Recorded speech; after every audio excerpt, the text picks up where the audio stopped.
Olympic खेल हुए थे तो फ्रांस में, तो भारत ने हॉकी में कांस्य पदक जीता था। उसमें हमारे यहाँ का एक खिलाड़ी था जिसने विवेक सागर नाम था उसका, नर्मदापुरम का, उसको सरकार ने 1 करोड़ रुपए दिए थे। इस दिव्यांग लोगों का ओलंपिक हुआ, उसमें भी हमारे यहाँ के 2 बच्चे, रुबीना फ्रांसिस व कपिल परमार, ये जूडो में और शूटिंग में इन लोगों ने भी मेडल जीता था। तो उनकी मांग थी कि हमें भी ओलंपियन की तरह हमें भी 1 करोड़ रुपए दिए जाए, जबकि इनको 50-50 लाख रुपये देता था खेल विभाग। तो आज माननीय मुख्यमंत्री जी ने इस विषय को लाकर और 1-1 करोड़ रुपये देने की घोषणा की है। उसकी स्वीकृति आज कैबिनेट में दे दी गई है। नक्सल प्रभावित जिलों के लिए स्पेशल दस्ता। नक्सल प्रभावित जिलों के लिए सरकार ने एक विशेष योजना बनाई है। बालाघाट, मंडला और डिंडोरी जिलों में विशेष सहयोगी दस्ते बनाए जाएंगे। इसके लिए 850 पदों को मंजूरी दी गई है। यह स्वीकृति 1 वर्ष के लिए दी गई है। आप सभी जानते हैं कि नक्सलवाद के खिलाफ केंद्र सरकार, हमारे गृह मंत्री जी बहुत सक्रियता से काम कर रहे हैं और नक्सलवाद को खत्म करने का उन्होंने संकल्प लिया है कि 2026 तक हम नक्सलवाद खत्म कर देंगे। और आप देख भी रहे हैं कि नक्सलवादियों का लगातार समर्पण हो रहा है। मैं भी रायपुर गया था तो वहाँ के मुख्यमंत्री जी से मैंने बैठ की, तो कह रहे थे कि इतना संपर्क कर रहे हैं हमसे कि हम समर्पण करना चाहते हैं, समर्पण करना चाहते हैं, मरना नहीं चाहते हैं, हमारे बच्चों का भविष्य बचाइए आप। तो अब दौड़ दौड़ के समर्पण के लिए नक्सलवादी सरकार के पास खबर भिजवा रहे हैं। ये एक बहुत बड़ा सरकार के मूवमेंट का असर हुआ है।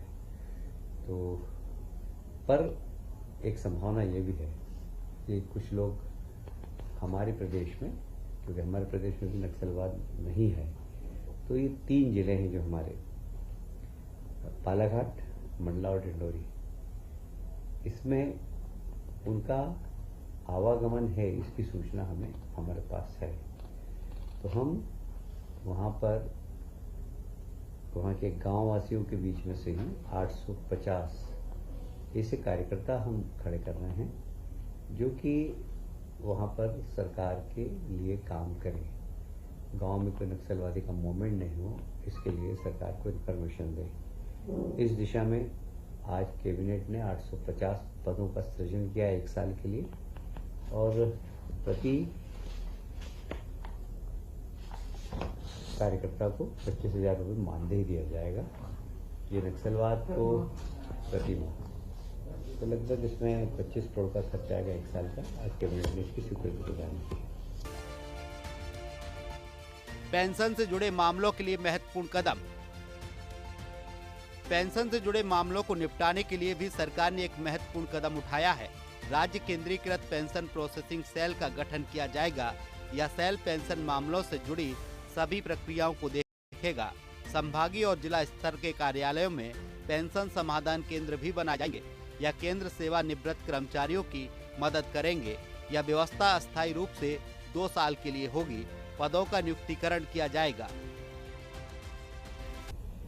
जिला पेंशन कार्यालय हर जिले के अंदर है। आप सभी जानते हैं कि पेंशनरों की संख्या कम होती जा रही है और वहाँ कर्मचारियों की संख्या काफ़ी है। और अब ऑनलाइन पेंशनरों की समस्या का भी निराकरण हो रहा है, इसलिए मैन पावर कम लग रहा है। तो हम अब जिले में कार्यालय रहेंगे अभी, पर उसमें मैन पावर अब कम करके वहाँ के कर्मचारी अगर दूसरे विभाग में लेना होगा तो वो लेंगे।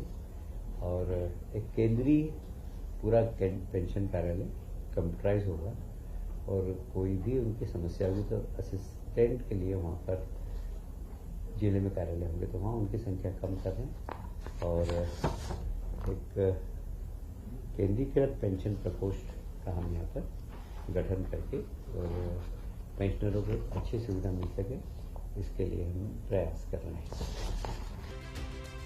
नए जिलों में मापतौल कार्यालय खुलेंगे। नए बने जिलों में आपूर्ति और नापतौल कार्यालय भी खोले जाएंगे। मऊगंज, मेहर और पांडुना में खाद्य नागरिक आपूर्ति एवं उपभोक्ता संरक्षण विभाग के अंतर्गत जिला आपूर्ति अधिकारी कार्यालय खोले जाएंगे।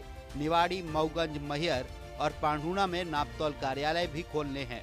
3 जिला आपूर्ति अधिकारी कार्यालयों के लिए 16 पद और 4 जिलों में नापतौल कार्यालयों के लिए 13 पद स्वीकृत किए गए हैं। मऊगंज, मैहर और पांढुना में जिला आपूर्ति अधिकारी का 1-1 पद, सहायक आपूर्ति अधिकारी का 1-1 पद, कनिष्ठ आपूर्ति अधिकारी के मऊगंज में 2 और मैहर, पांढुना में 1-1 पद, लेखापाल का 1-1 पद और भृत्य का 1-1 पद स्वीकृत किया गया है। निवाड़ी, मऊगंज, मैहर और पांढुना में नापतौल कार्यालयों के लिए निरीक्षक का 1-1 पद, सहायक ग्रेड 3 का 1-1 पद, श्रम सहायक के मऊगंज में 2 पद और मैहर, पांढुना और निवाड़ी में 1-1 पद स्वीकृत किए गए हैं। हमारे नवगठित जिले हैं मऊगंज, मैहर और पांढुना। इसमें खाद्य नागरिक आपूर्ति और उपभोक्ता संरक्षण विभाग के ऑफिस नहीं थे, इनके कार्यालय स्थापित करने की स्वीकृति दी है। उसके साथ ही नापतोल हेतु गठित नए जिले निवाड़ी, मैहर और पांढुना में भी अलग से नापतोल विभाग के लिए कार्यालय गठित किए जाएंगे। अब बात करते हैं उत्तर प्रदेश की, जहां मुख्यमंत्री योगी आदित्यनाथ की अध्यक्षता में लोक भवन में कैबिनेट की बैठक आयोजित की गई। इस बैठक में योगी सरकार ने एक और ऐतिहासिक कदम उठाते हुए ग्लोबल कैपेबिलिटी सेंटर्स (जीसीसी) नीति को मंजूरी दी है। इस नीति का मकसद यूपी को भारत का अगला वैश्विक सेवा केंद्र बनाना है और प्रदेश को $1 ट्रिलियन की अर्थव्यवस्था के लक्ष्य तक पहुंचाना है। नई नीति के तहत यूपी में IT, banking, health care, engineering और अगली पीढ़ी की तकनीकों में काम करने वाली वैश्विक कंपनियों को बड़े पैमाने पर निवेश के लिए आकर्षित किया जाएगा। इससे न केवल रोजगार के लाखों अवसर खुलेंगे, बल्कि प्रदेश के Tier 2 शहरों में आर्थिक गतिविधियों में जबरदस्त बढ़ोतरी होगी। इतना ही नहीं, प्रदेश में पार्किंग का स्थान तय करने पर भी चर्चा हुई है। इसके साथ ही कैबिनेट ने फैसला लिया है कि उत्तर प्रदेश के सभी नगर निगमों में एक समान पार्किंग नियम लागू किए जाएंगे। बैठक में और क्या कुछ हुआ है, इस पर देखिए हमारी एक खास रिपोर्ट।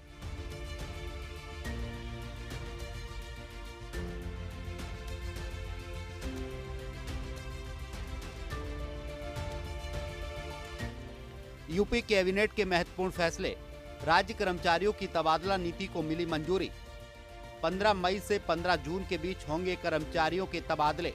शहरों में नई पार्किंग नीति को मिली मंजूरी। PP मॉडल पर बनेगी शहर की सभी पार्किंग। पहले चरण में 17 नगर निगमों में पार्किंग नीति की होगी शुरुआत। पार्किंग के लिए 5 साल के लिए दिया जाएगा लाइसेंस।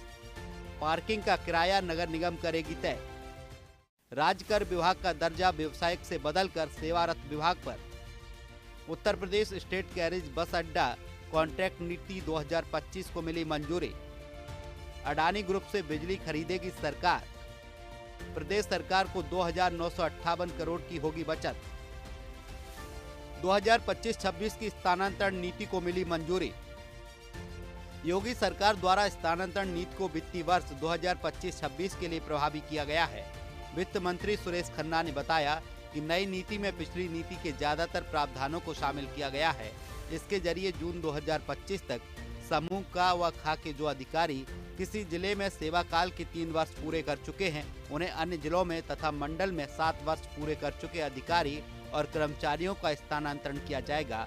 मंडलीय कार्यालयों में की गई तैनाती इस अवधि में नहीं गिनी जाएगी, मगर यहाँ भी 3 वर्ष से अधिक कार्यरत अधिकारी और कर्मचारियों को प्राथमिकता के आधार पर स्थानांतरित किया जाएगा। स्थानांतरण समूह क व ख के संवर्गवार कार्यरत अधिकारियों की संख्या के अधिकतम 20% व समूह ग व घ में यह क्रमशः 10% रहेगा। समूह ख व ग के लिए मेरिट बेस्ड ऑनलाइन सिस्टम के आधार पर की जाएगी। इस क्रम में मंदित बच्चों व पूर्णतः दिव्यांग बच्चों के माता पिता की तैनाती ऐसे स्थानों पर हो सकेगी जहां उचित देखभाल और चिकित्सा की समुचित व्यवस्था होगी। दुधवा महोत्सव कराएगी प्रदेश सरकार। योगी सरकार प्रदेश में पर्यटन को बढ़ावा देने और सांस्कृतिक धरोहरों को वैश्विक मंच पर पहचान दिलाने के लिए निरंतर प्रयासरत है। इसी कड़ी में मुख्यमंत्री योगी आदित्यनाथ ने लखीमपुर खीरी स्थित दुधवा टाइगर रिजर्व में दुधवा महोत्सव कराने का निर्णय लिया है। दुधवा महोत्सव नवंबर में होगा। यह प्रदेश का पहला आवासीय सांस्कृतिक एवं वन्यजीव महोत्सव है।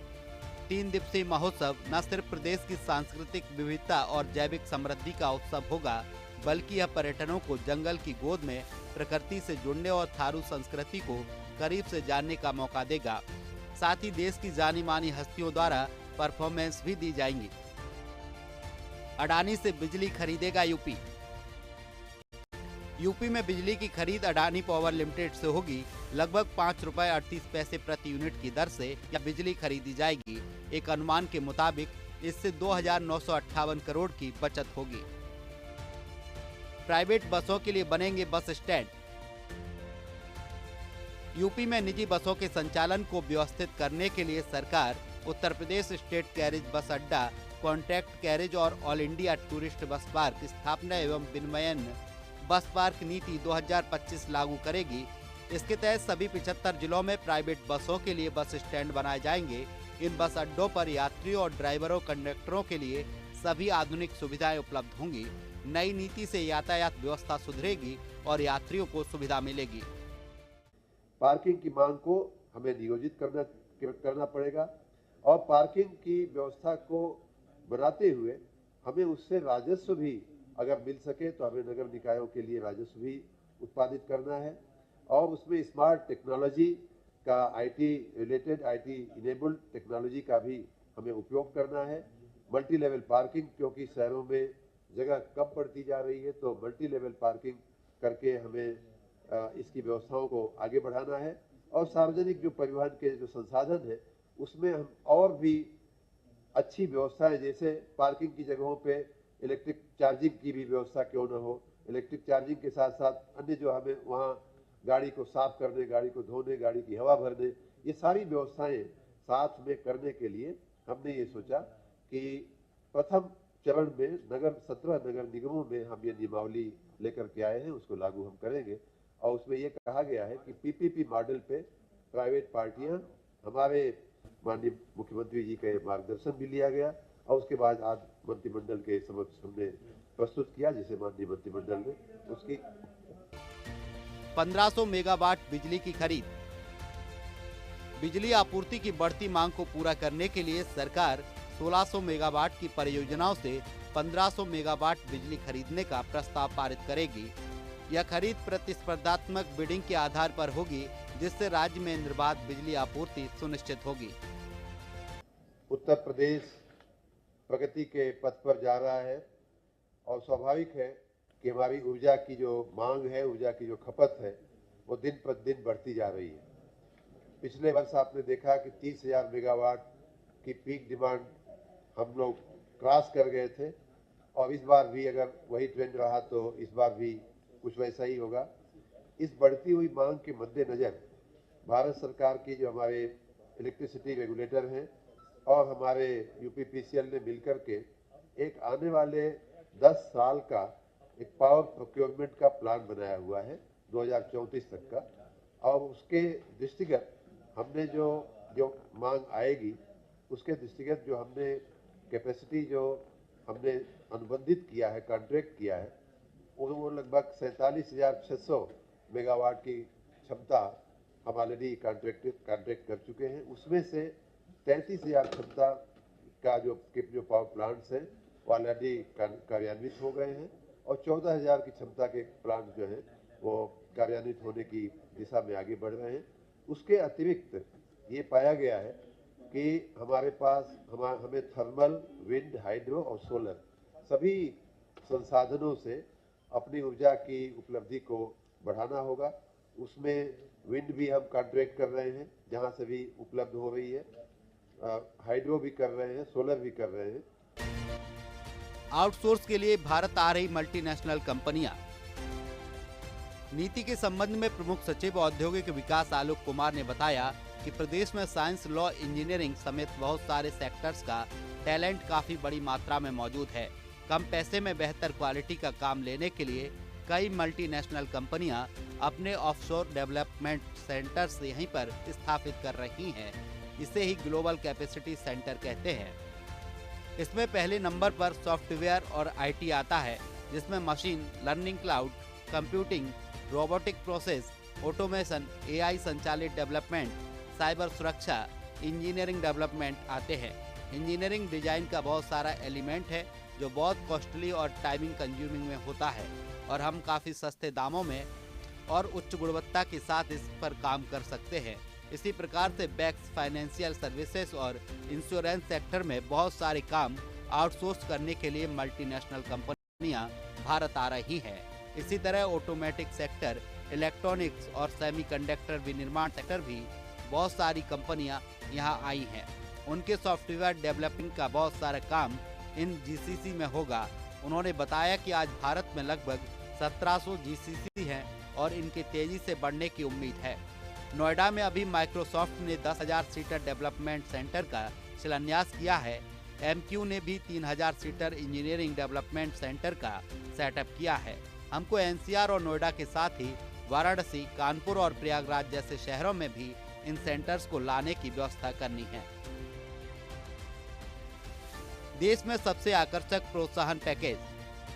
योगी सरकार द्वारा घोषित यह नीति भारत की सबसे प्रतिस्पर्धी और समर्पित नीति मानी जा रही है। इसमें निवेशकों को संचालन से लेकर कौशल विकास तक हर स्तर पर व्यापक सहायता मिलेगी। इसके तहत ऑपरेशनल सब्सिडी के अंतर्गत किराया, बिजली, बैंडविड्थ और डेटा सर्विस पर 20% सब्सिडी, 80 करोड़ तक की सहायता प्राप्त होगी। वहीं पैरोल सब्सिडी के तहत यूपी निवासी कर्मचारियों के वेतन पर 1.8 लाख रुपए तक प्रति वर्ष की प्रतिपूर्ति का लाभ मिलेगा। फ्रेशर और इंटर्न सब्सिडी के तहत नए ग्रेजुएट्स को भर्ती करने पर 20,000 और इंटर्नशिप पर 5,000 रुपए प्रति माह तक की सहायता प्राप्त होगी। ईपीएफ ट्रेनिंग और आरएसटी अनुदान के तहत सामाजिक रूप से पिछड़े वर्गों के लिए विशेष प्रावधान किया गया है। वहीं भूमि और स्टाम्प ड्यूटी में छूट, पूंजी और ब्याज पर सब्सिडी, साथ ही एसजीएसटी की प्रतिपूर्ति भी इसमें शामिल है। सिंगल विंडो सिस्टम के तहत इन्वेस्ट यूपी के जरिए सारी स्वीकृतियां ऑनलाइन और सरल होंगी।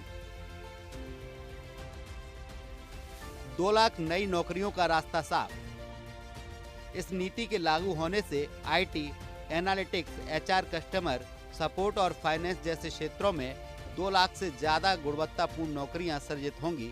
साथ ही वैश्विक निवेश भी तेजी से प्रदेश में प्रवेश करेगा। इससे न केवल शहरी बल्कि ग्रामीण क्षेत्रों में भी आर्थिक विकास को गति मिलेगी। जीसीसी नीति महिलाओं, एससी, एसटी, ट्रांसजेंडर और दिव्यांगजनों के लिए रोजगार में विशेष प्रोत्साहन देती है। इसके अलावा स्टार्टअप को आइडिएशन, पेटेंट और रिसर्च के लिए भी भरपूर मदद दी जाएगी। इन निर्णयों से मध्य प्रदेश और उत्तर प्रदेश दोनों प्रदेशों में सकारात्मक बदलाव आने की उम्मीद है। मध्य प्रदेश में नक्सलवाद की सफाई और नई शिक्षा नीति के क्रियान्वयन से राज्य में विकास को गति मिलेगी। इससे राज्य के युवाओं को बेहतर शिक्षा और रोजगार के अवसर मिलेंगे, जिससे उनके जीवन में सुधार होगा। उत्तर प्रदेश में ग्लोबल कैपेबिलिटी सेंटर्स नीति के तहत वैश्विक कंपनियों के निवेश से राज्य की अर्थव्यवस्था में बड़ा बदलाव आएगा। इससे राज्य में रोजगार के लाखों अवसर खुलेंगे और प्रदेश के टियर 2 शहरों में आर्थिक गतिविधियों में जबरदस्त बढ़ोतरी होगी। इससे राज्य की आय में वृद्धि होगी और नागरिकों के जीवन में सुधार होगा। इन निर्णयों के क्रियान्वयन से दोनों प्रदेशों के नागरिकों के जीवन में सुधार होगा और राज्य की प्रगति में योगदान मिलेगा। इससे राज्य की अर्थव्यवस्था मजबूत होगी और नागरिकों को बेहतर सुविधाएं मिलेंगी।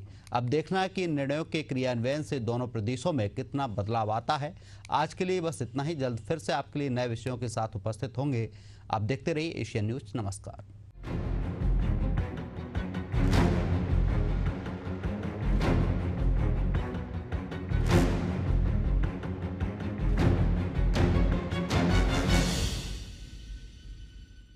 प्रधानमंत्री नरेंद्र मोदी के मार्गदर्शन और मुख्यमंत्री योगी आदित्यनाथ के कुशल नेतृत्व में यूपी में कायम हुआ है कानून व्यवस्था का राज।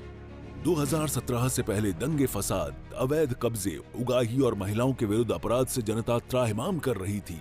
लेकिन बीते 8 वर्षों में अपराध के प्रति जीरो टॉलरेंस से भयमुक्त हुआ है उत्तर प्रदेश। बड़े अपराधियों पर गैंगस्टर एक्ट और एनएसए की कार्रवाई की गई।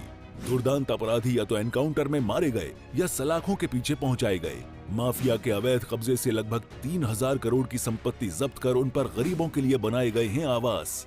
पुलिस कमिश्नरेट व्यवस्था, anti terrorist squad, special security force, महिला पीएसी बटालियन और सीसीटीवी कैमरों के जाल ने सुरक्षा व्यवस्था को बनाया है अत्याधुनिक। स्मार्ट पुलिसिंग का परिणाम है कि महाकुंभ 2025 में 66 करोड़ 30 लाख से ज्यादा श्रद्धालुओं ने पुण्य स्नान किया, लेकिन मामूली अपराध की घटना भी नहीं हुई। सेवा, सुरक्षा एवं सुशासन का आधार, डबल इंजन की सरकार।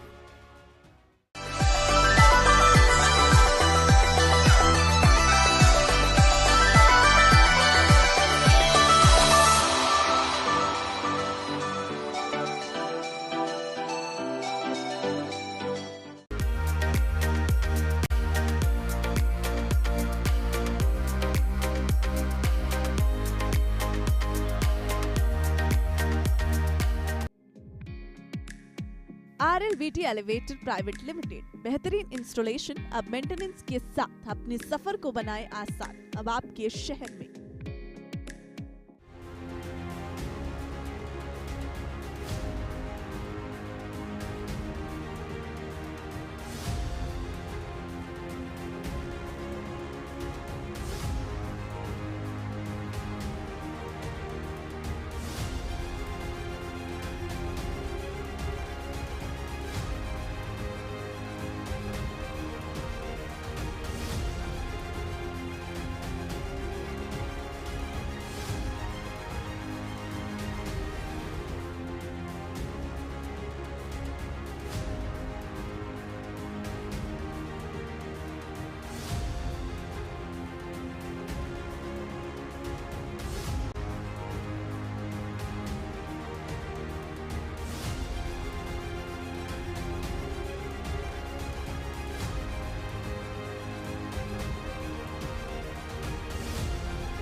आज सम्मानजनक विपक्ष की भूमिका के लिए भी तरस रही है। भारतीय राजनीति पर विचार करें तो वर्तमान दौर युवाओं का है। अब सवाल है कि क्या राज्य ही नहीं देश की राजनीति से कांग्रेस बेपटरी हो गई।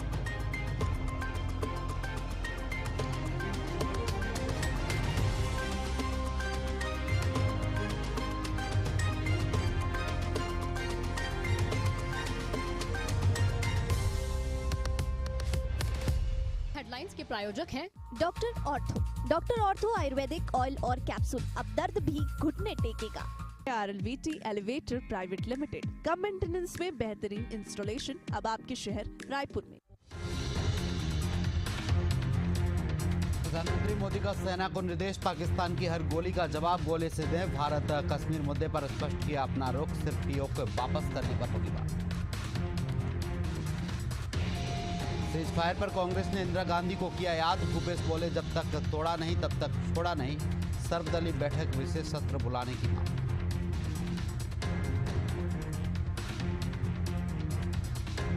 लखनऊ में ब्रह्मोस मिसाइल यूनिट का हुआ भव्य शुभारंभ। रक्षा मंत्री राजनाथ सिंह ने किया वर्चुअली उद्घाटन। बोले ब्रह्मोस मिसाइल नहीं दुश्मन के लिए संदेश। यूपी बना डिफेंस सेक्टर का नया हब। सीएम योगी बोले ब्रह्मोस की ताकत अपने ऑपरेशन सिंदूर में देखी होगी, नहीं देखी तो किसी पाकिस्तानी से पूछ ले। सीएम डॉक्टर मोहन यादव का इंदौर दौरा। महापौर मेगा रोजगार मेला का किया शुभारंभ। 300 साल पुरानी ऐतिहासिक बावड़ी का भी किया लोकार्पण।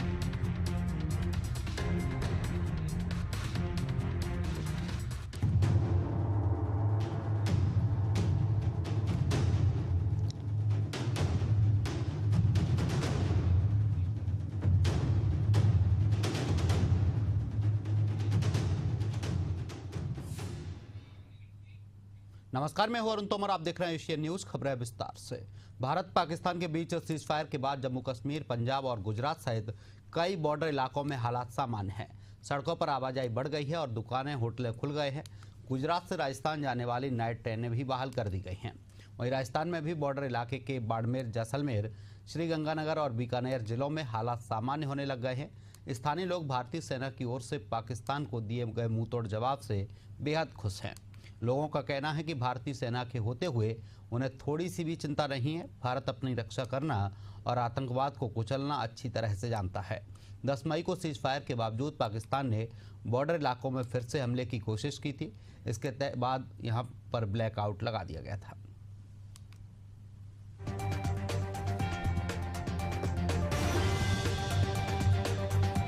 भारत पाकिस्तान बॉर्डर पर हालात अब सामान्य नजर आ रहे हैं। सड़कों पर लोगों की आवाजाही बढ़ गई है। ब्लैकआउट खत्म कर दिया गया है। बाजार और दुकानें, होटल खोल दिए गए हैं।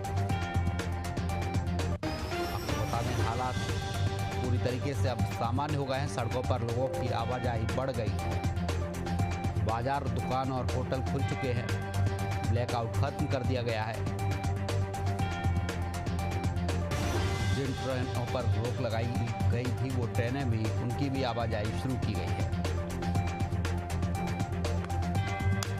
आपको बता दें, अब स्थिति धीरे धीरे सामान्य होती जा रही है। सड़कों पर लोगों की आवाजाही बढ़ने लगी है। बाजार, दुकान और होटल खुलने लगे हैं। भारत पाकिस्तान बॉर्डर पर अब हालात सामान्य हो गए हैं। थोड़ी देर में सेना की प्रेस कॉन्फ्रेंस होनी है। तीनों सेनाओं के डीजीएमओ जानकारी देंगे, ऑपरेशन सिंदूर की जानकारी देंगे। आपको बता दें, तीनों सेनाओं के डीजीएमओ प्रेस कॉन्फ्रेंस करेंगे, ऑपरेशन सिंदूर को लेकर जानकारी देंगे।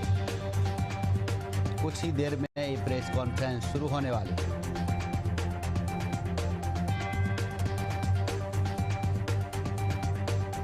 तीनों सेनाओं के डीजीएमओ जानकारी देंगे।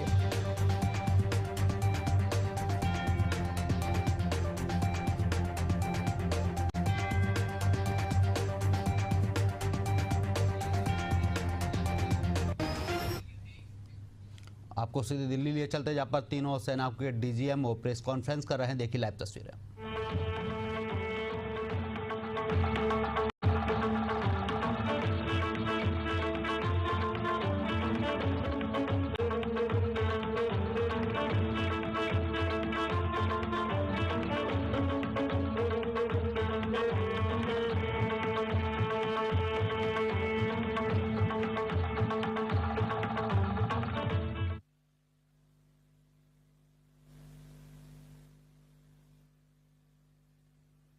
Good evening, ladies and gentlemen.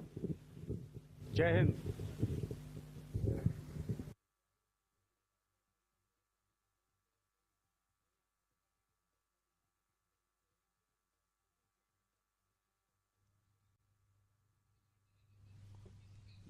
तो आपको बता दें, तीनों सेनाओं के डीजीएमओ प्रेस कॉन्फ्रेंस कर रहे हैं और ऑपरेशन सिंदूर को लेकर मामले की जानकारी दे रहे हैं। तो आपको बता दें, तीनों सेनाओं के डीजीएमओ प्रेस कॉन्फ्रेंस कर रहे हैं। जिसमें आर्मी की ओर से lieutenant general Rajiv Ghai, navy की वाइस एडमिरल AN प्रमोद और एयरफोर्स की ओर से एयर मार्शल अवधेश कुमार भारती मौजूद रहेंगे। तो आपको बता दें, तीनों सेनाओं के DGMO प्रेस कॉन्फ्रेंस कर रहे हैं और ऑपरेशन सिंदूर को लेकर मामले की जानकारी दे रहे हैं।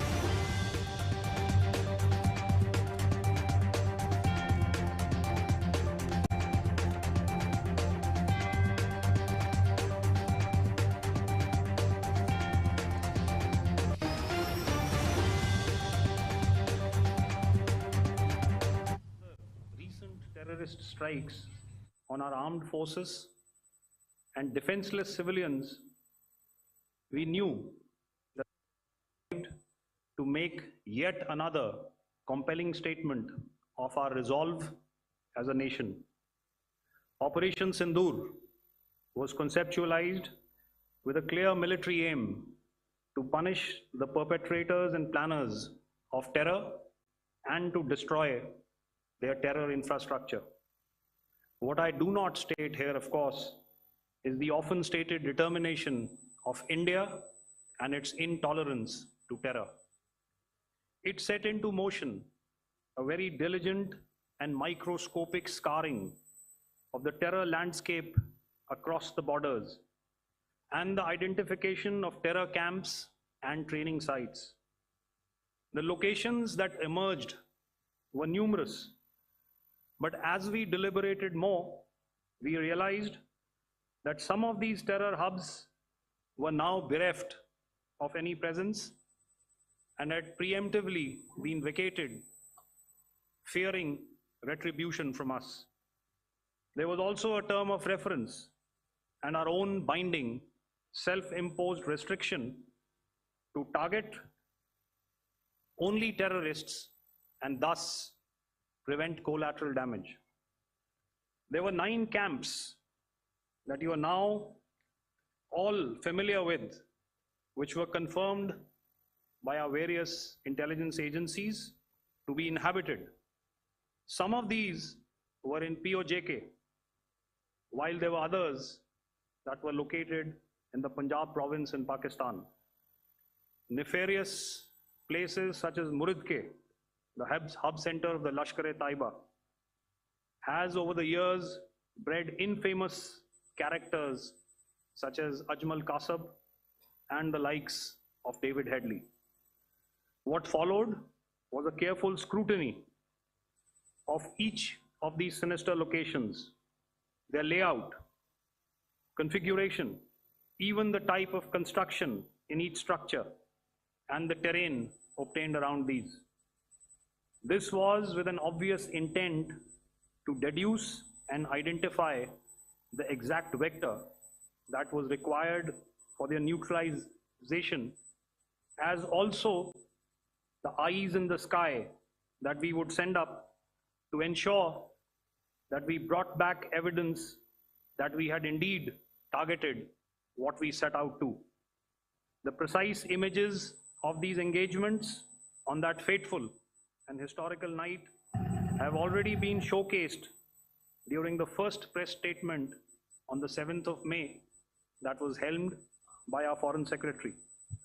I have no doubt in my mind that we achieved total surprise, and those strikes across those 9 terror hubs left more than 100 terrorists killed, including high-value targets such as Yusuf Azhar, Abdul Malik Rauf, and Mudassir Ahmed that were involved in the hijack of IC-814 and the Pulwama blast.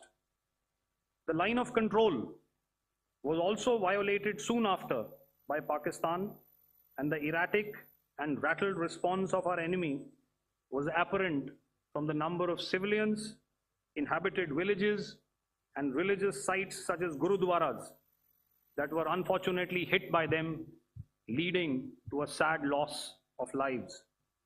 The Indian Air Force played a major part in these strikes by engaging some of these camps, and the Indian Navy provided wherewithal in terms of precision munitions.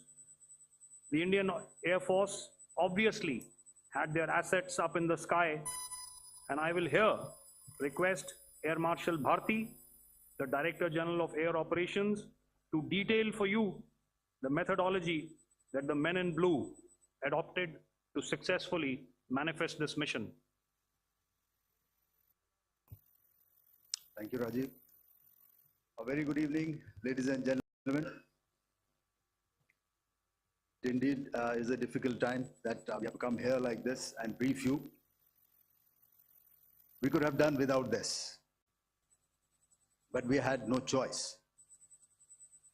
As the DGMO has detailed, the event was precipitated by the dastardly act at Pahalgaon. The sequence of events have already been detailed. We carefully selected the targets, and out of the 9 selected targets, the target systems that were given to the Indian Air Force were the notorious training camps at Bhavalpur and Muridke, these being further from the international boundary. Through critical target system analysis, we analyzed what was to be done to annihilate these targets and plan to engage these targets with precision air-to-surface guided munitions so as to avoid collateral damage. The modalities of planning process I will not go through at this instant. However, what I would like to show you is the results that we achieved through our targeted airstrikes. Could I have the second slide, please? Yeah, change, please.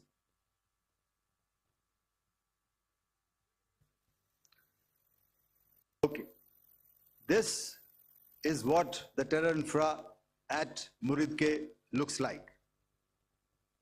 If you see, north is as indicated, and to the right is east, where the international boundary lies. Could we have the next slide, please?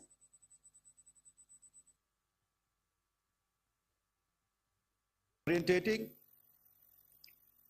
Just go back to one slide. Okay.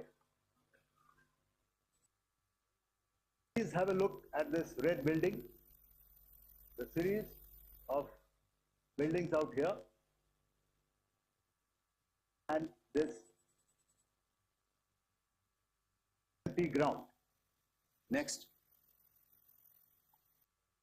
If you relate, the empty ground is here, and you see this is the first weapon that is impacting. This is the impact point number 1 on Muridke training camp with our precision guided weapon on early morning 7. Next, please. Keep your eyes glued for the second weapon coming in and the second impact on the selected target point. Next slide, please.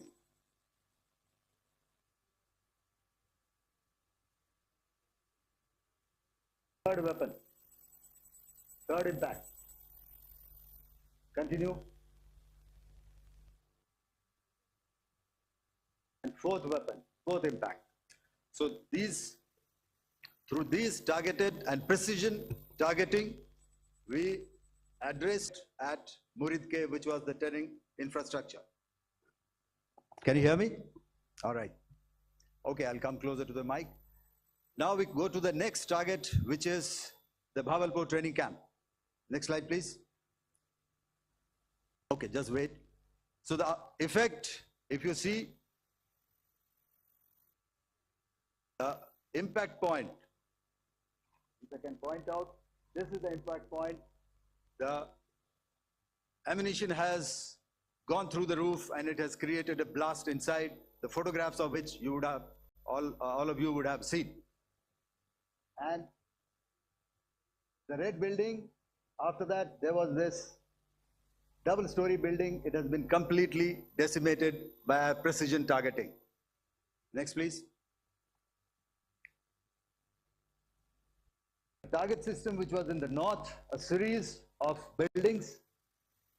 I'll show you how it looked next. Completely destroyed by our precision targeting. Next. Now coming to Bhavalpur, this is the target complex that we are dealing with, a fairly large target complex. So we had to carefully choose the points that we needed to address, which were high value and which would meet our stated objectives of eliminating the terrorists.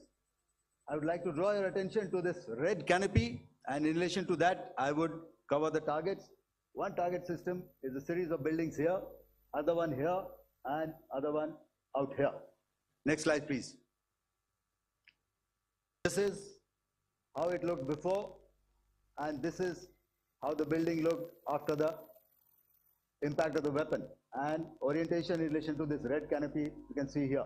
Next, please. Before, next, and after. The roofs have completely collapsed. Next. This is the target system. Next. Precision targeting, and we have achieved our objectives here. Next. All right, so that was what we did on the 7th. Our objective was to address these two terrorist camps, and that we did with precision. And thereafter, we maintained a robust air defense posture, because remember, our objective was to target the terrorists and terrorist infrastructure, not any other infrastructure, not the Pakistani military, not the Pakistani any other infrastructure. So that is what we have maintained on the 7th of May. However, what we saw in the evening of 7th of May, we were saturated with a raid of Pakistani unmanned aerial vehicles and small drones. And these came in waves in our civilian areas, over our military installations, and all of them were successfully intercepted. Few of them did manage to land. However, there was not much damage that they did. And we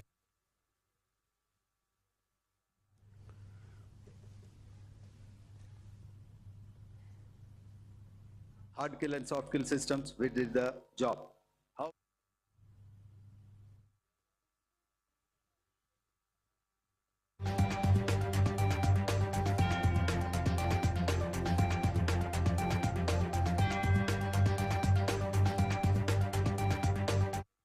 In a quick and calibrated response, that very night, we struck the terrorists.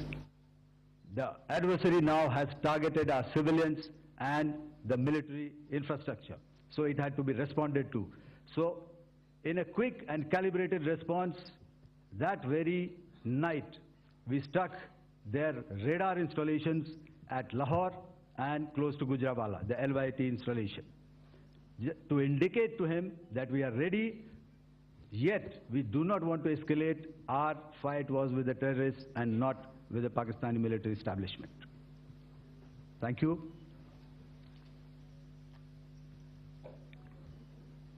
Thank you, Air Marshal Bharti.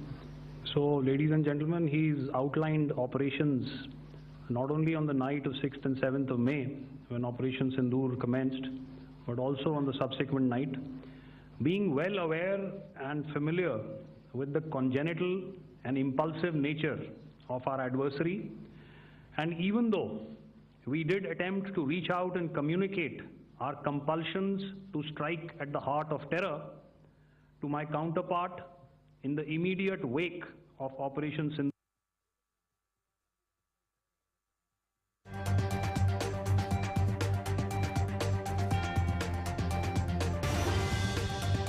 turned down, with an intimation that a severe response was inevitable and in the offing.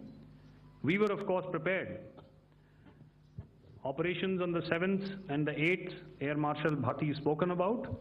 On the night of 8th and 9th of May, they flew drones and aircrafts into our airspace all across the borders and made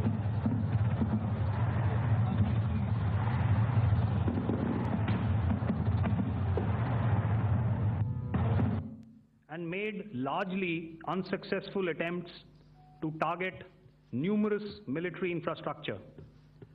Violations on the line of control by Pakistan also commenced yet again and precipitated into fierce RT engagements.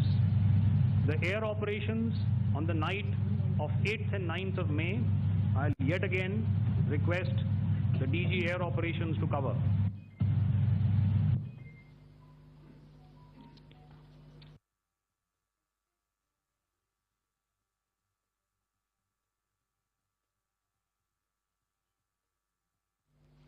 So I just covered what happened on the night of 7th and 8th.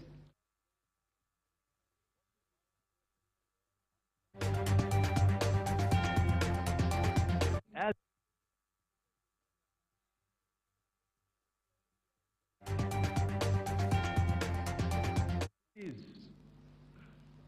had a mass raid of drones, unmanned aerial vehicles, UCAVs, starting right from Srinagar, going down right up to Nalia.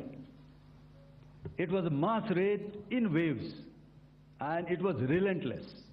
However, we were prepared, and our air defense preparedness ensured that there is no damage on ground or to any of the intended targets that the enemy might have planned for. The difference between 7th night and 8th night was that on 7th night he sent in his Yiha class of UAVs. However, these UAVs can go some distance, they are armed. However, on the 8th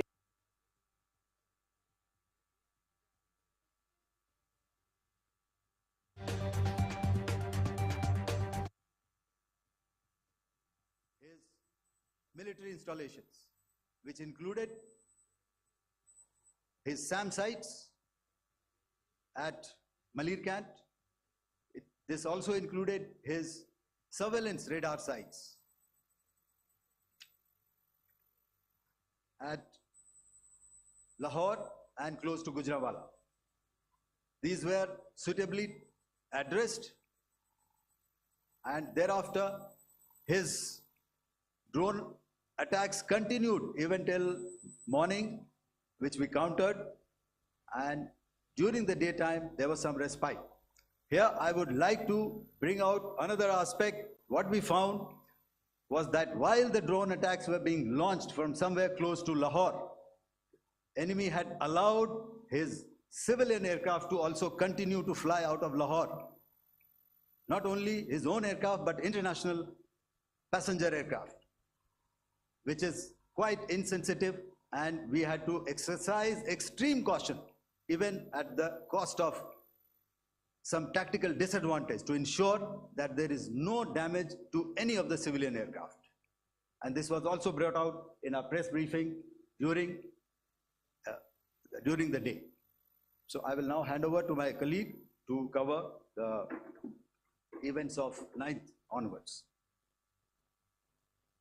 On land, we also undertook certain measures such as deployment of air defense and electronic warfare assets to establish an integrated grid with the Indian Air Force.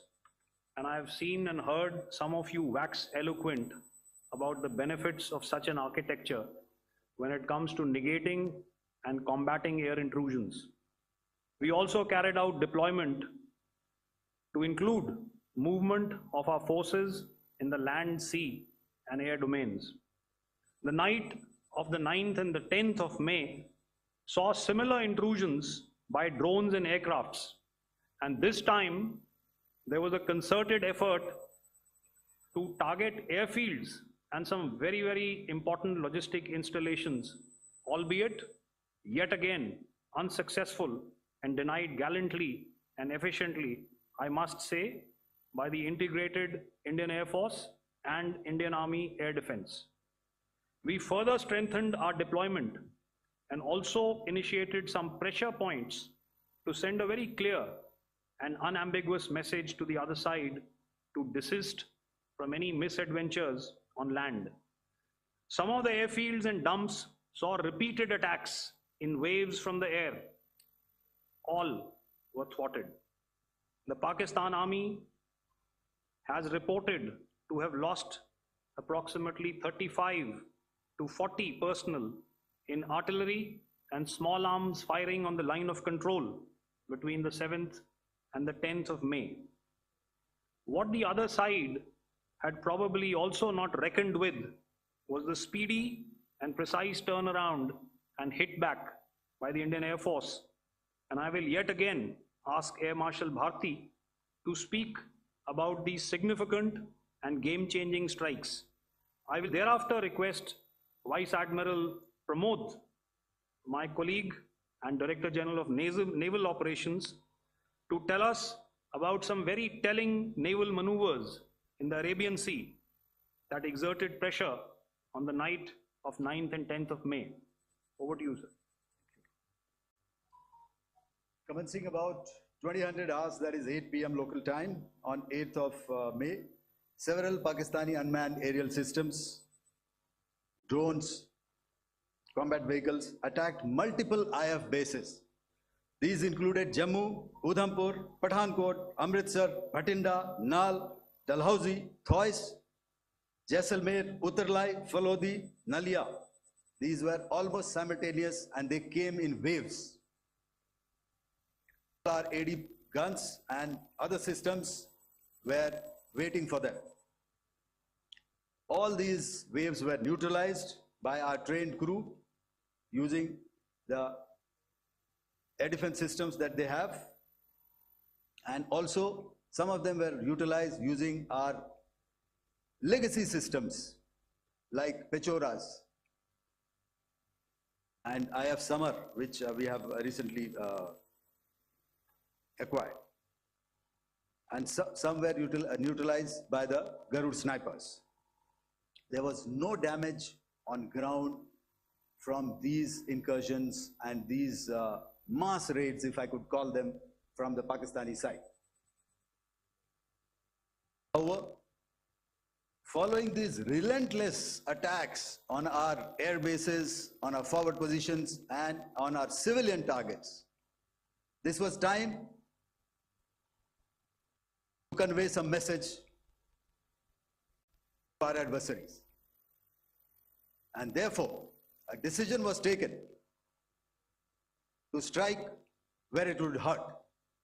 And towards that, in a swift, coordinated, calibrated attack, we struck air base,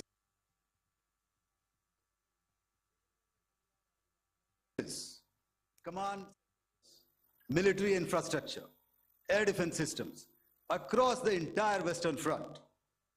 The bases we struck include Chaklala, Rafiki, and mind you, Chaklala is Islamabad, Rahim Yar Khan, Sakar, sending a clear message that aggression will not be tolerated.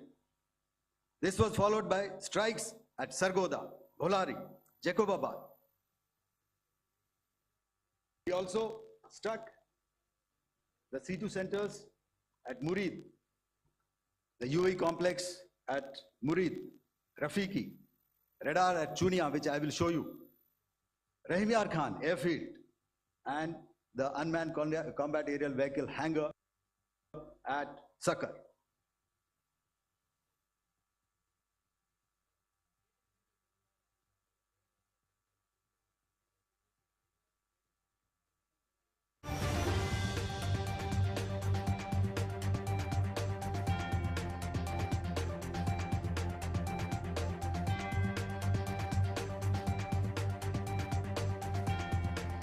Operation Sindoor पर यह press conference की जा रही है जिसमें lieutenant general Rajiv Ghai, vice admiral N Pramod और air marshal Awadhesh Kumar Bharti operation Sindoor की जानकारी दे रहे हैं। Murid, Rafiki, radar at Chunia, which I will show you. Rahimyar Khan, airfield, and the unmanned combat aerial vehicle hangar at Sakar. I would like to reiterate here that we have the capability to target every system at these bases and more. However, it was only a measured response to instill good wisdom to our adversary to refrain from further escalation. IF response was directed only at military installations, avoiding civilian and collateral damage. I would now like to show you some of the effects that have been achieved as a result of our air operation.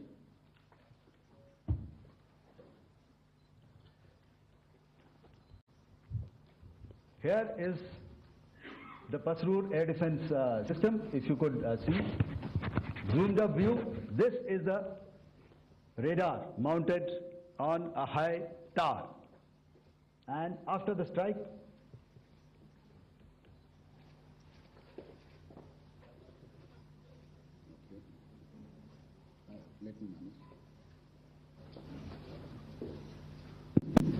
thank you. Can you hear me? Yeah, thank you. And after the strike, this is what has happened. This radar has been taken out, completely burnt. Next slide, please. The Chunia air defense radar, which was taken out on 7th and 8th. This is the radar site. A blown up photograph, once again, on a tower. Not very clear, but what you see very clearly is the after effect after we have stuck.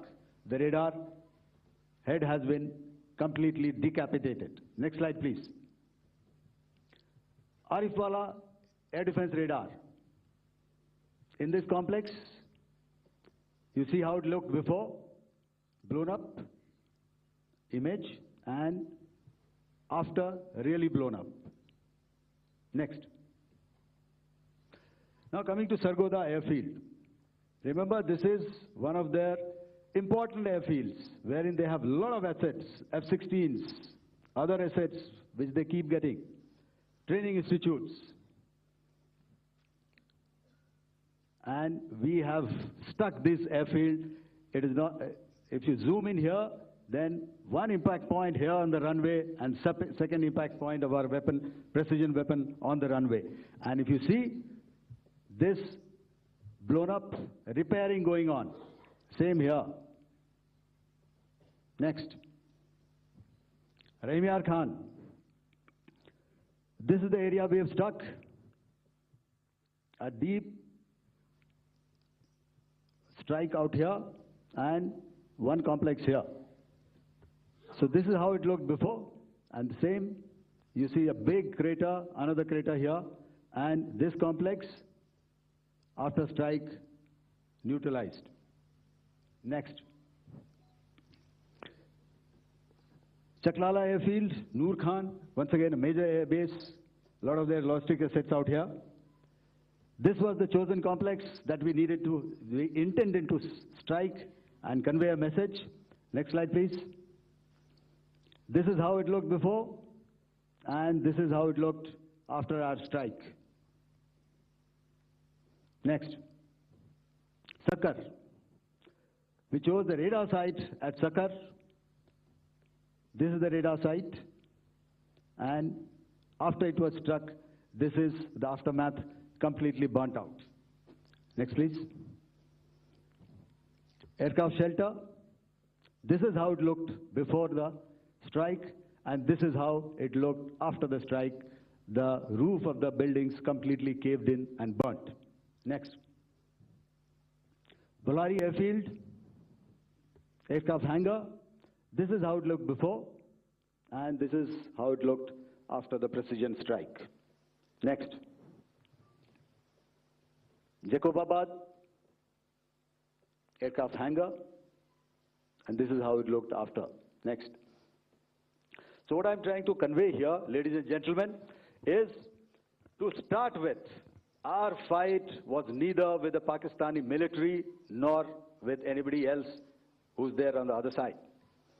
Our fight was with the terrorists. We neutralized the terrorists that we selected to be neutralized, and thereafter we only maintained the air defense posture. However, we were relentlessly pounded by waves after waves, night after night, by his UCAVs, by his drones, and by his other unmanned aerial systems. And that left us with no choice but to retaliate, and yet our retaliation was calibrated, it was graduated, and it was proportionate. Thank you.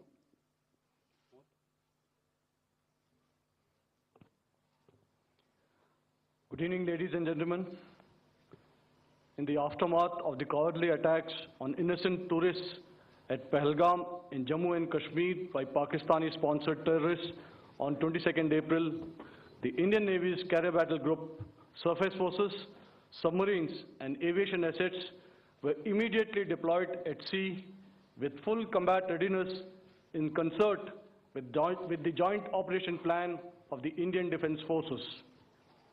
You may be aware that we tested and refined tactics and procedures at sea during multiple weapon firings in the Arabian Sea within 96 hours of the terrorist attack. The aim was to revalidate our crew, armament, equipment, and platform readiness to deliver various ordnance on selected targets precisely. Thereafter, our forces remained forward deployed in the Northern Arabian Sea in a dissuasive and deterrent posture with full readiness and capacity to strike select targets at sea and on land, including Karachi at time of our choosing. The forward deployment of the Indian Navy compelled Pakistani naval and air units to be in a defensive posture, mostly inside harbors or very close to the coast, which we monitored continuously. The Indian Navy maintained seamless maritime domain awareness throughout the duration and was entirely aware of the location and movement of Pakistani units. In effect, we had and continue to have good battle space transparency using our maritime domain awareness grid. As you are aware, our response has been measured, proportionate, non-escalatory, and responsible from day one. Accordingly, the calibrated approach considered all options, including the ability of the Indian Navy for offensive action from and at sea. As part of this escalation control mechanism, the application of force by the Navy was planned in a synchronized manner in coordination with the Army and Air Force, the highlight being teams from the three services working closely in an integrated manner. Along with the kinetic actions by the Indian Army and Indian Air Force, the overwhelming operational edge of Indian Navy at sea contributed towards Pakistan's urgent request for a ceasefire yesterday. As we speak, Indian Navy remains deployed at sea in a credible deterrent posture to respond decisively to any inimical action by Pakistan or Pakistan-based terrorists. Thank you. Samno Varna, Jai Hind. Now I'll hand over to Director General Military Operations for further proceedings. Ladies and gentlemen, on the 10th of May, in the morning, even as we were getting into a huddle to wargame the events of the previous night, a routine exercise, I received a message on hotline from my counterpart in Pakistan seeking my willingness to communicate. Since our initial aim was to strike at terror camps, and all our actions in the subsequent days were in response to the intrusions and violations by the Pakistan Air Force and its army, it was decided that I would, indeed speak with my counterpart. You are already aware, I've seen it being covered on national television, that my communication with the Pak DGMO was conducted at 15:35 hours yesterday and resulted in cessation of cross-border firing and air intrusions by either side with effect from 1700 hours 10th of May, after he proposed that we cease hostilities. We also decided to further speak on the 12th of May, that's tomorrow, at 1200 hours, to discuss the modalities that would enable the longevity of this understanding.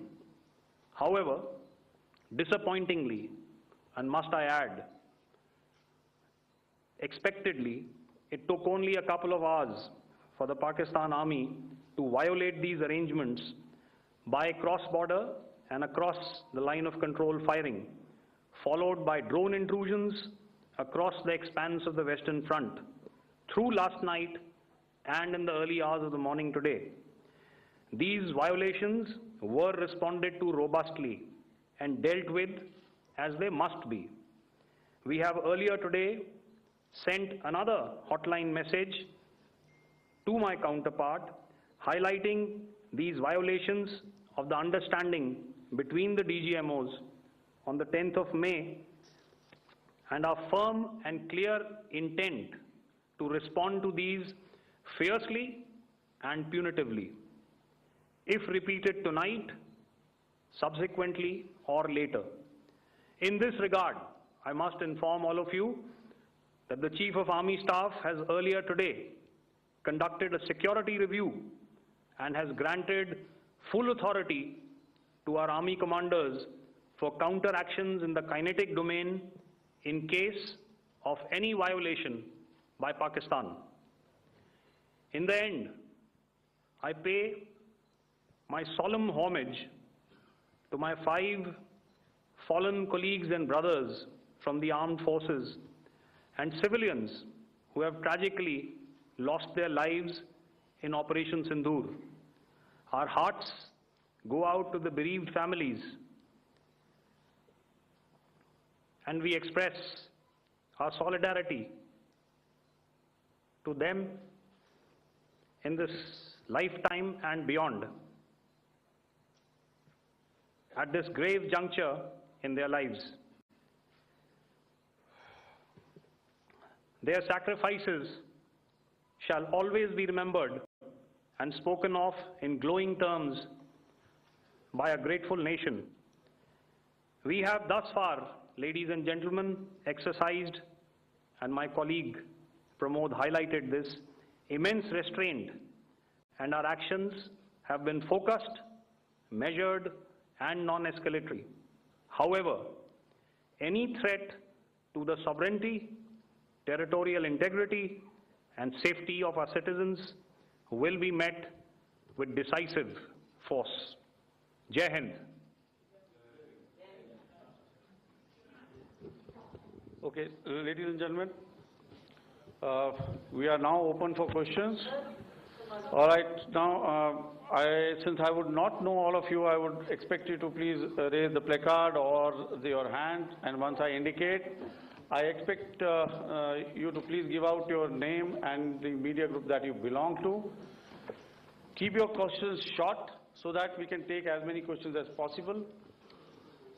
Also, ladies and gentlemen, kindly bear in mind that confidential aspects may not be answered by the 3 DGMOs. Right. I've got a lot of hands there. Let me start from the left. Left foot always in front when we start marching. So here we have to the left, okay. Yeah, 238. Hello. So this is Manas Pratimudyan from PTI, Press Trust of India. So the understanding that was reached yesterday on stopping the military operations and actions, was it for just 3 days? And what would be the cost escalation if there is violation of this understanding by the Pakistani side? And my subsequent question would be that we have a kind of ceasefire agreement with Pakistan that was finalized in 2003. So will there be some kind of similarities in frameworks between the two kind of understandings, 2003 ceasefire agreement and the current understanding on stopping military operations? And again, what are the cost that will be incurring on Pakistan if Pakistan again resorts to this kind of terrorist activities, because we have made it very clear that the cost will be very high. So I would like to have your thoughts on it. Okay, so I'll answer the latter part of the question first. I also want to add that while the initial ceasefire agreement, as you correctly pointed out, is of the 2003 vintage, but I must remind you that in 2021, in the month of February, and this was then when the crisis in eastern Ladakh was also on, the two DGMOs had spoken and arrived at a ceasefire understanding that lasted right up until this unfortunate attack at Pahalgam. Once our Foreign Secretary had announced the decisions of the CCS in the immediate wake of that attack, he had announced certain measures, and then of course Pakistan had in turn made its own announcements. Since then, there have been certain violations of this ceasefire understanding, and of course after the 7th of May, like I pointed out during my statement, that there have been numerous violations on the line of control especially, and of course along the international boundary by the Pakistan Army and the Pakistan Air Force. This understanding that we spoke about yesterday, no, it was not for 3 days. It was first to stop aggressive and hostile activities immediately, let that order and direction settle down for about 36 hours, and thereafter discuss modalities, like I said, to ensure its longevity. That is tomorrow on the 12th of May. But unfortunately, we had a violation starting at approximately 1900 hours last night, and we've sent a communique, like I said, to the Pakistan Military Operations Directorate, and we will await as to what happens tonight. All right. The cost escalation, I'll leave it to your best imagination. I've already said that the response will be fierce and punitive. Now, the right foot forward. Yeah.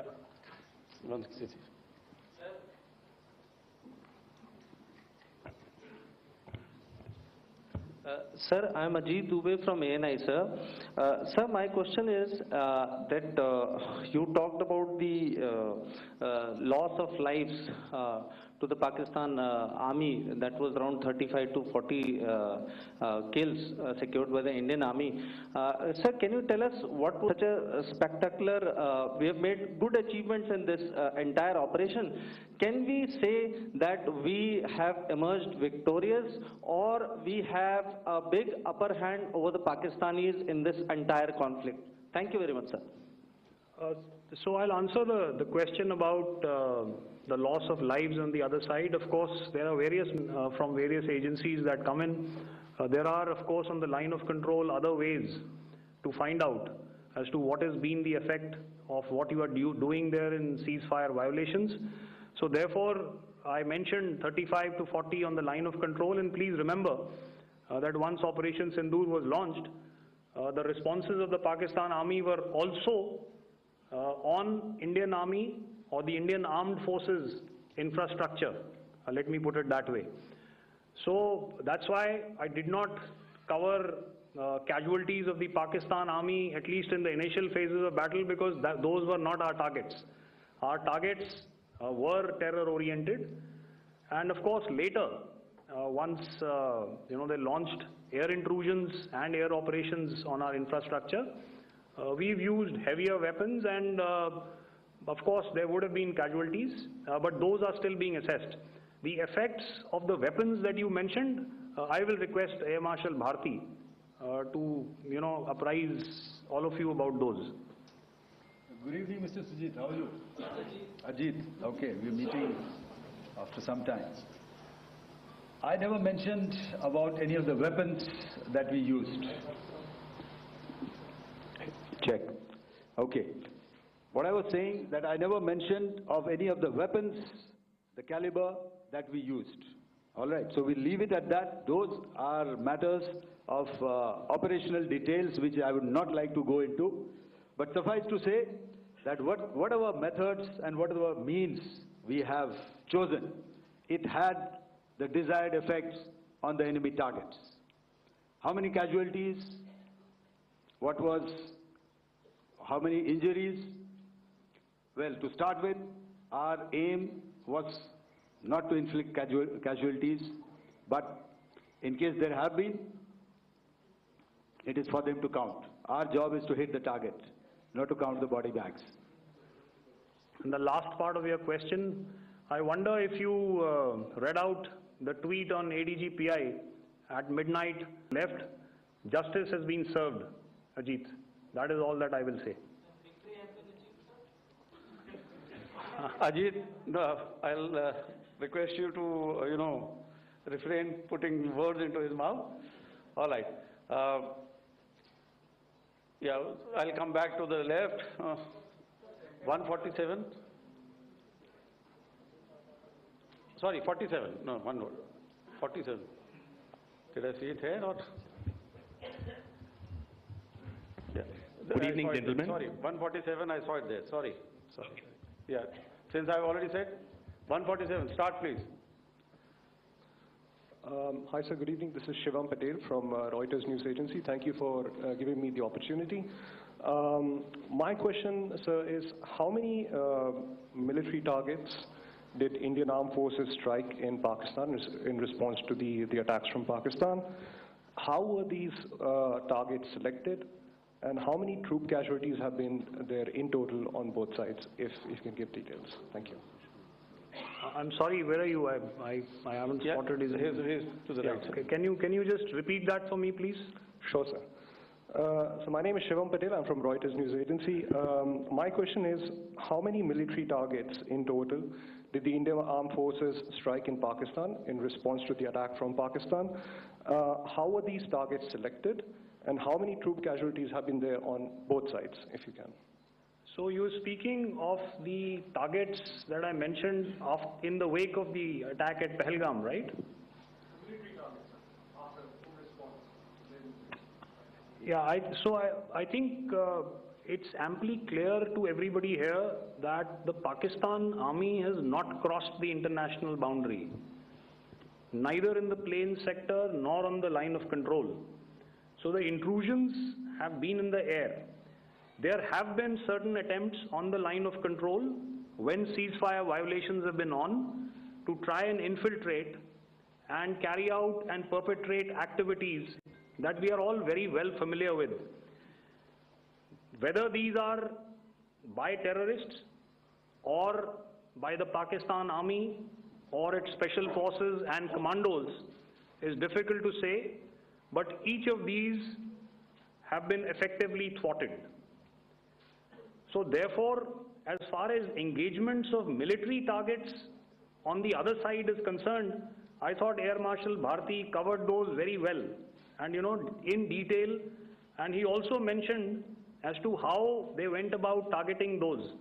I think those images were very clear and very, very graphic in telling us as to what we needed to hit. And you'll remember that right at the outset I said that we even went into what was the construction in each of these locations and therefore decided on the vector that had to be utilized. Please. Okay, if I could add to what the DGMO has said. I have already detailed the targets. Now, whether it is X numbers or Y numbers that is immaterial. And what damage have we inflicted, you have seen. What are the casualties on the other side? As I said, that is for them to count. as far as we are concerned, from the air defense side, if they had a choice, they would have definitely come in. They are fighters, there are more numbers of UCAVs. It is not that they did not intend to come in. It is only that our robust AD posture prevented them from coming in. So that must be known, and that must be realized by all the audience here. Yeah, I'll come to the left now, 24.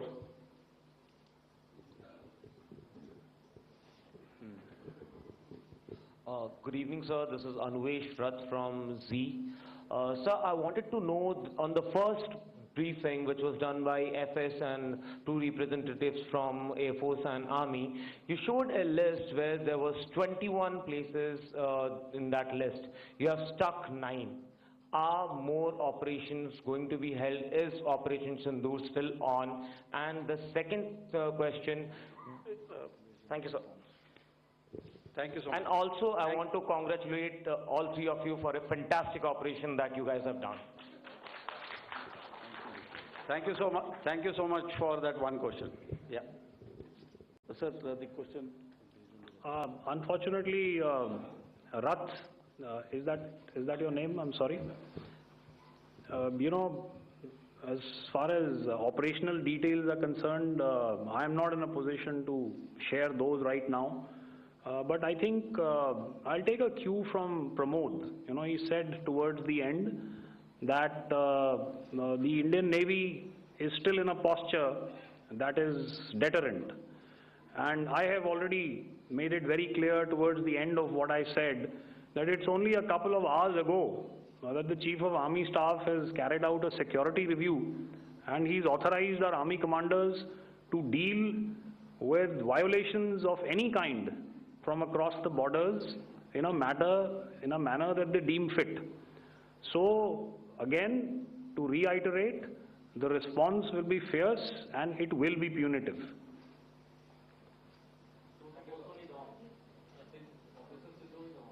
Yes. 163. I'll go back this side now. Yeah, 255. She said middle wale kya karenge, so 255. Oh, sorry. Good evening, sir. I'm Shailesh from National Defense. Please allow me, first of all, to pay my gratitude for protecting us Indians. Thank you very much. Sir, since the enemy has been talking about taking down our aerial platforms, it would be deemed fit in case we can reveal that we have taken down their fighter jets. What could be the number? Though you said that they may be not good to reveal the platforms, but since this has come from various quarters in Pakistan, so I believe that we need to answer, in case if you can, sir, if you may allow. The question is for me? Yes, sir. Okay, and if I get it right, you want to know how many of their planes we have downed? Yes, sir. Yes, sir. All right. See, as I said, their planes were prevented from coming inside our border. All right. So we do not have the wreckage with us, but definitely we have downed a few planes. Numbers, we would not like to hazard a guess out here. Okay. I have the numbers. Okay, and we are getting into the technical details of it to establish it. So I would not like to put a figure at this time, but definitely there are losses from their side which we have inflicted. Were they 4th generation plus, sir?